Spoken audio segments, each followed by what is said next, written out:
Assalamualaikum warahmatullahi wabarakatuh. Selamat datang di acara Praktikum Statistika tahun ajaran 2020.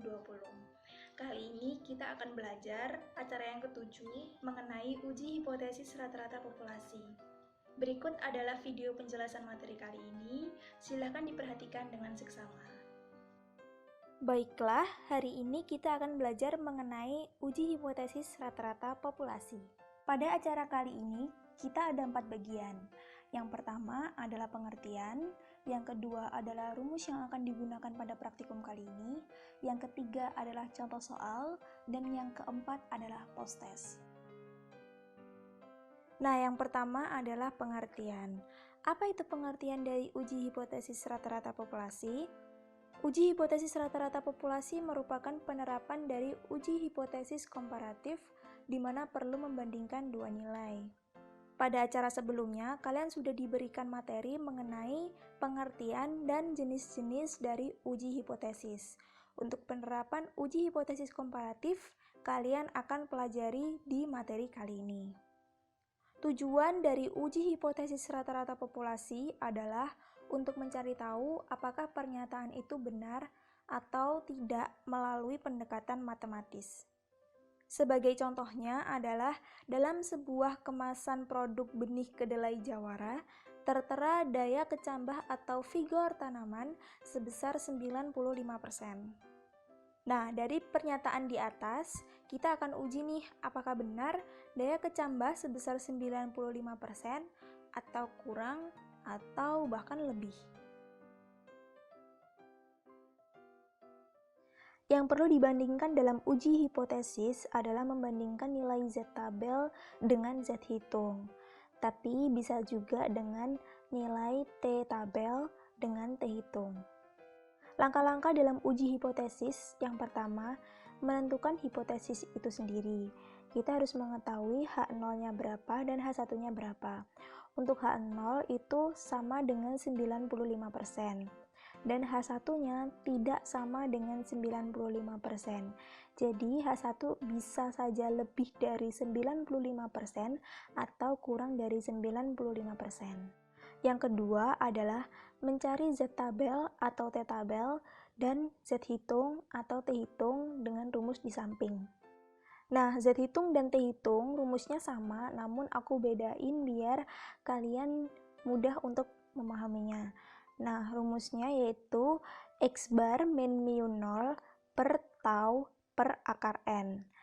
Dengan keterangan, X bar adalah nilai rata-rata, mu 0 adalah nilai hipotesis, tau adalah simpangan baku, dan N adalah banyaknya data. Selanjutnya, membandingkan Z tabel dengan Z hitung atau T tabel dengan T hitung. Tahap yang keempat adalah peletakan H0 dan H1 pada grafik, lalu menyimpulkannya. Rumus yang digunakan pada slide ini adalah simpangan baku untuk satu populasi dan simpangan baku dari dua populasi. Nah, untuk simpangan baku dari satu populasi, itu rumusnya adalah S kecil sama dengan akar dari sigma XI kuadrat dikurangi N dikali buka kurung X bar tutup kurung kuadrat dibagi N-1. Simpangan baku ini udah disinggung di acara sebelumnya, jadi kalian tinggal aplikasikan aja di acara kali ini. Rumus yang kedua adalah simpangan baku dari dua populasi. Di sini aku kasih simbol SB besar karena biar mempermudah kalian aja dalam mencari tahu SB yang dua populasi itu yang mana dan SB yang untuk satu populasi itu yang mana. Di acara sebelumnya juga udah dijelaskan bahwa simpangan baku untuk satu populasi ini S kecil karena memang tidak diketahui simpangan baku secara langsung. Jadi kita harus mencari melalui data-data yang sudah diketahui dalam soal. Makanya kita harus menggunakan S kecil sebagai simpangan baku pendugaan. Rumus dari SB dari dua populasi adalah akar dari buka kurung N1 min 1 tutup kurung dikali buka kurung S1 kuadrat tutup kurung ditambah buka kurung N2-1 tutup kurung dikali buka kurung S2 kuadrat tutup kurung dibagi N1 ditambah N2 dikurangi 2. Di sini kita dikurangi 2 karena terdapat dua populasi. Untuk N1 ini merupakan banyaknya data pada kelompok pertama, S1 ini merupakan simpangan baku pendugaan pada kelompok yang pertama, N2 merupakan banyaknya data pada kelompok yang kedua, S2 ini merupakan simpangan baku pendugaan pada kelompok yang kedua. Pada acara sebelumnya, kalian sudah disinggung mengenai selang kepercayaan. Selang kepercayaan merupakan sebuah interval antara dua nilai yang memuat nilai parameter. Rumus selanjutnya adalah selang kepercayaan bagi selisih rata-rata. Berikut adalah rumusnya. Nah, rumus ini cukup panjang, tapi kalian tidak perlu khawatir untuk menghafalkan semuanya. Rumusnya adalah buka kurung X1 bar dikurangi X2 bar tutup kurung dikurangi buka kurung siku T alfa per 2 dikali simpangan baku buka kurung akar dari 1 per N1 ditambah 1 per N2 tutup kurung kemudian ditutup kurung siku kurang dari mu 1 min mu 2 kurang dari buka kurung X1 bar dikurangi X2 bar tutup kurung ditambah buka kurung siku T alfa per 2 dikali simpangan baku buka kurung akar dari 1 per N1 ditambah 1 per N2 tutup kurung kemudian tutup kurung siku.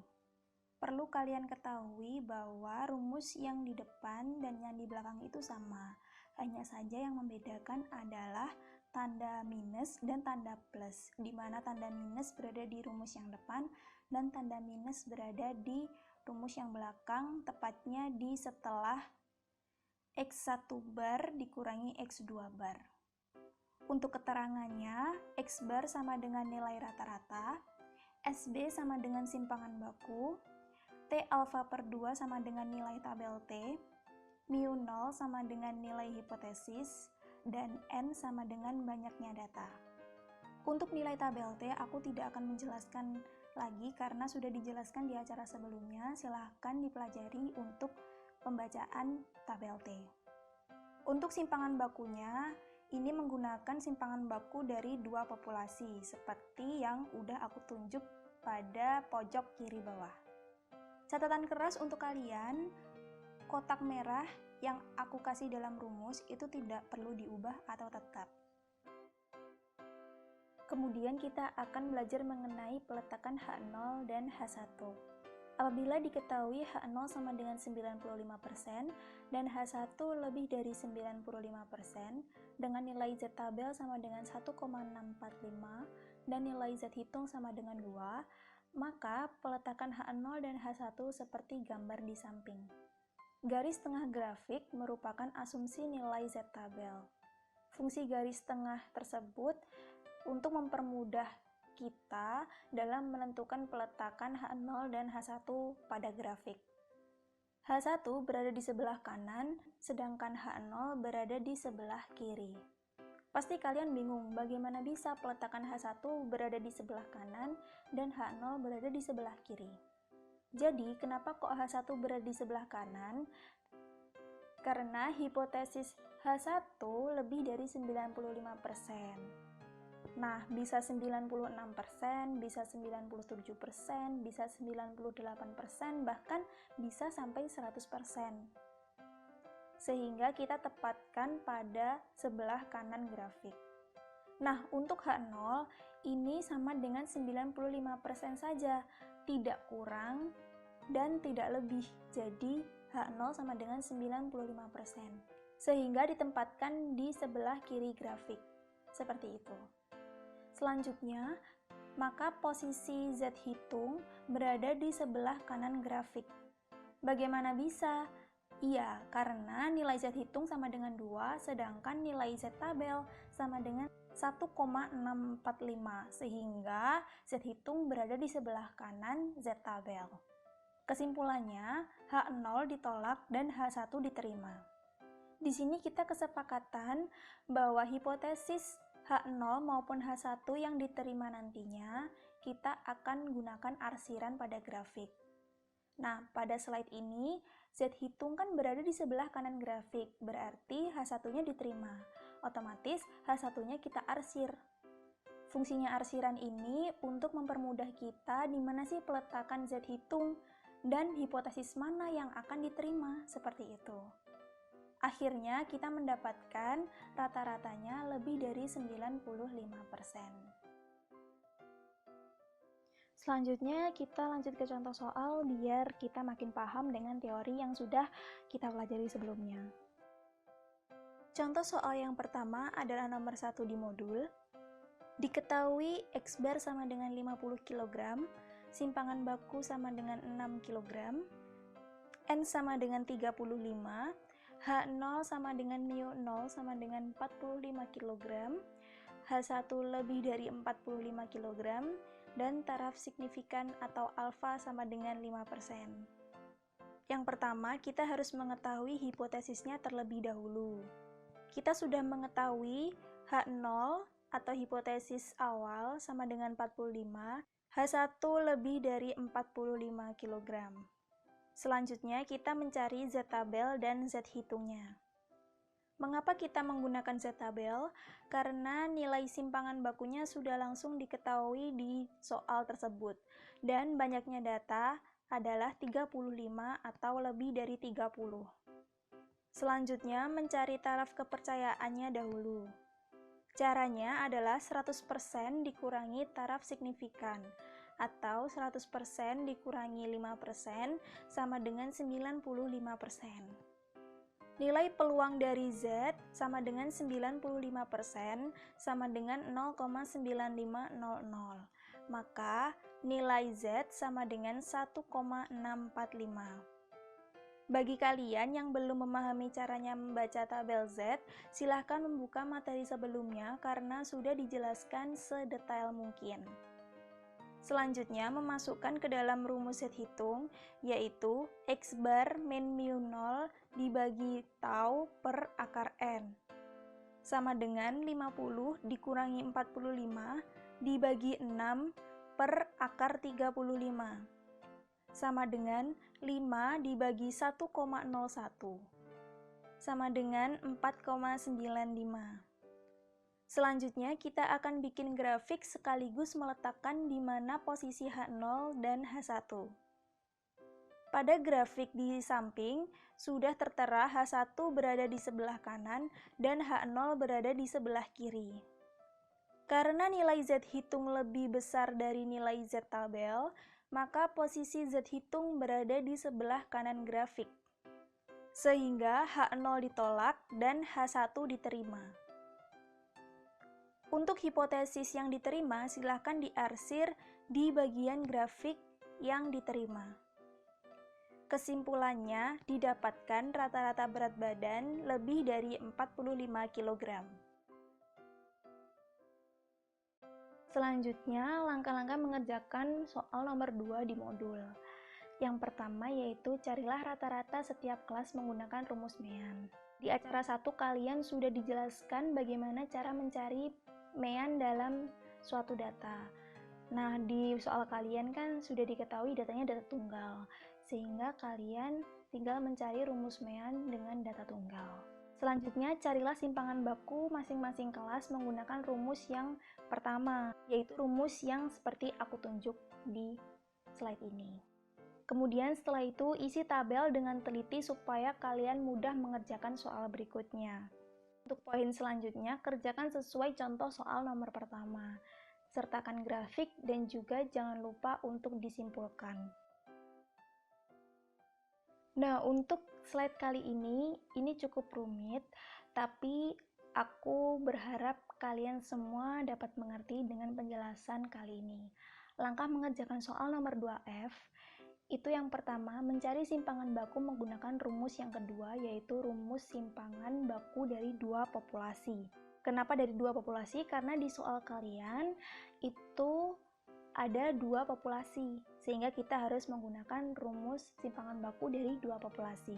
Setelah kalian mencari simpangan baku dengan dua populasi, selanjutnya masukkan ke dalam rumus selang kepercayaan bagi selisih rata-rata. Nah, kalian sudah mencari kan MA-nya berapa di masing-masing kelas, terus kalian juga sudah mengetahui berapa banyaknya data, dan juga kalian sudah mencari simpangan bakunya. Sehingga kalian tinggal masukkan saja ke dalam rumus itu.